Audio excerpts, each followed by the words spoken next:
Assalamualaikum warahmatullahi wabarakatuh. Selamat malam Pak. Perkenalkan, nama saya Mikael Herianto Tulak dari Program Studi Pendidikan Teknik Informatika dan Komputer dari kelas P3G. Di sini saya akan mempresentasikan jawaban saya.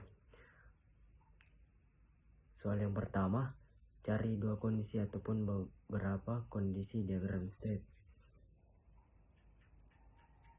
Jawabannya, kondisi dalam diagram state, sebuah kondisi atau state mempresentasikan situasi atau keadaan di mana suatu sistem atau objek dapat berada pada suatu waktu tertentu.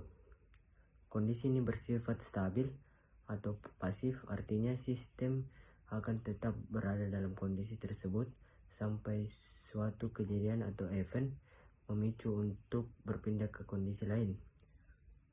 Yang pertama, kondisi awal atau initial state. Kondisi ini menandai titik awal dari diagram state. Biasanya hanya ada satu kondisi awal dalam sebuah diagram. Yang kedua, kondisi akhir atau final state. Kondisi ini menandai titik akhir atau selesainya suatu proses. Sebuah diagram state bisa memiliki satu atau lebih kondisi akhir. Yang ketiga, kondisi transial atau transit state. Kondisi sementara atau tidak stabil yang dialami sistem saat berpindah dari suatu kondisi ke kondisi lain. Kondisi ini biasanya sangat singkat dan tidak mempresentasikan keadaan yang stabil. Soal yang kedua, operasi-operasi yang ada pada manajemen proses.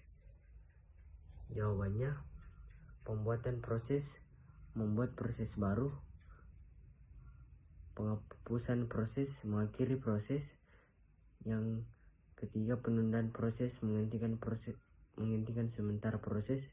Yang keempat, pelanjutan proses, melanjutkan proses yang ditunda. Yang kelima, perubahan prioritas, mengubah prioritas proses. Soal yang ke nomor 3, algoritma yang ada pada manajemen proses. Jawabannya, FCFS atau first come first server.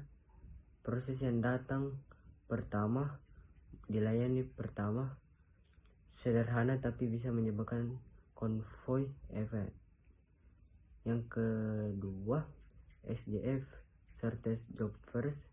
Proses dengan waktu eksekusi pendek dilayani duluan.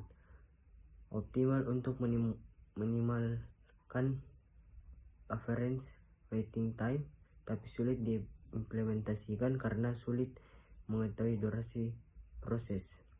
Yang ketiga, prioritas scheduling. Proses dengan prioritas tinggi dilayani duluan. Bisa menyebabkan starvation jika ada proses dengan prioritas rendah terus-menerus terabaikan. Sekian dari saya, terima kasih.